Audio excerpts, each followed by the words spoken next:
شروع اللہ کا نام لے کر جو بڑا مہربان نہایت رحم والا ہے۔ اے پیغمبر جو ہم وقتاً فوقتاً بھیجتے رہے ہیں، ان میں سے ہم نے بعض کو بعض پر فضیلت دی ہے۔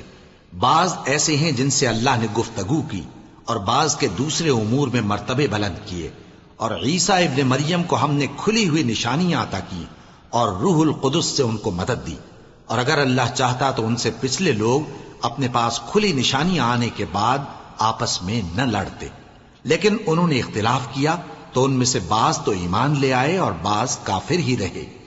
اور اگر اللہ چاہتا تو یہ لوگ باہم جنگ و قتال نہ کرتے، لیکن اللہ جو چاہتا ہے کرتا ہے۔ اے ایمان والو، جو مال ہم نے تم کو دیا ہے اس میں سے اس دن کے آنے سے پہلے پہلے خرچ کر لو جس میں نہ اعمال کا سودا ہو اور نہ دوستی اور سفارش ہو سکے، اور کفر کرنے والے لوگ ظالم ہیں۔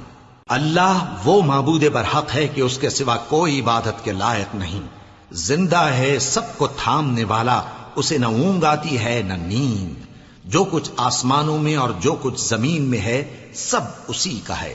کون ہے کہ اس کی اجازت کے بغیر اس سے کسی کی سفارش کر سکے؟ جو کچھ لوگوں کے روبرو ہو رہا ہے اور جو کچھ ان کے پیچھے ہو چکا ہے اسے سب معلوم ہے، اور لوگ اس کی معلومات میں سے کسی چیز پر دسترس حاصل نہیں کر سکتے۔ ہاں، جس قدر وہ چاہتا ہے اسی قدر معلوم کرا دیتا ہے۔ اس کی بادشاہی اور علم آسمان اور زمین سب پر حاوی ہے، اور اسے ان کی حفاظت کچھ بھی دشوار نہیں۔ وہ بڑا عالی رتبہ ہے، جلیل القدر ہے۔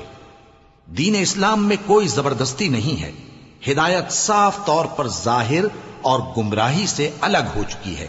تو جو شخص بتوں سے اعتقاد نہ رکھے اور اللہ پر ایمان لائے، اس نے ایسی مضبوط رسی ہاتھ میں پکڑ لی ہے جو کبھی ٹوٹنے والی نہیں، اور اللہ سب کچھ سنتا ہے، سب کچھ جانتا ہے۔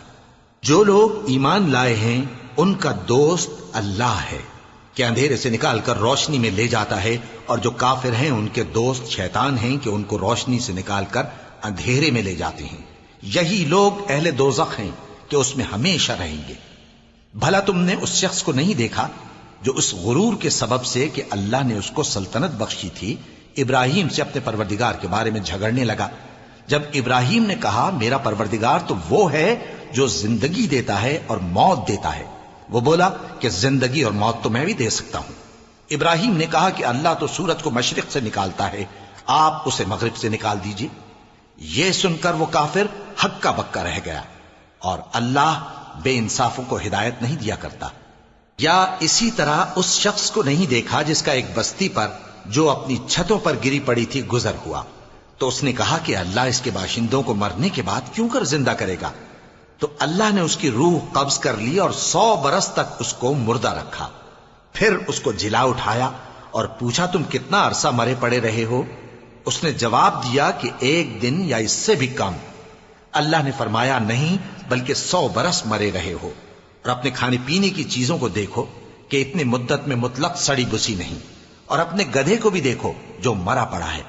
غرض ان باتوں سے یہ ہے کہ ہم تم کو لوگوں کے لیے اپنی قدرت کی نشانی بنائیں، اور ہاں، گدھے کی ہڈیوں کو دیکھو کہ ہم ان کو کس طرح جوڑے دیتے اور ان پر کس طرح گوشت پوست چڑھائے دیتے ہیں۔ جب یہ واقعات اس کے مشاہدے میں آئے تو بول اٹھا کہ میں یقین کرتا ہوں کہ اللہ ہر چیز پر قادر ہے۔ اور جب ابراہیم نے اللہ سے عرض کیا کہ اے پروردگار مجھے دکھا کہ تو مردوں کو کیوں کر زندہ کرے گا، اللہ نے فرمایا کیا تم نے اس بات کا یقین نہیں کیا؟ انہوں نے کہا کیوں نہیں، لیکن میں دیکھنا اس لیے چاہتا ہوں کہ میرا دل اطمینان کامل حاصل کر لے۔ فرمایا کہ 4 پرندے لے لو، پھر ان کو اپنے سے ہلا لو اور ان کے ٹکڑے ٹکڑے کر دو، پھر ان کا ایک ایک ٹکڑا ہر ایک پہاڑ پر رکھ دو، پھر ان کو بلاؤ تو وہ تمہارے پاس دوڑتے چلے آئیں گے، اور جان رکھو کہ اللہ غالب ہے، صاحب حکمت ہے۔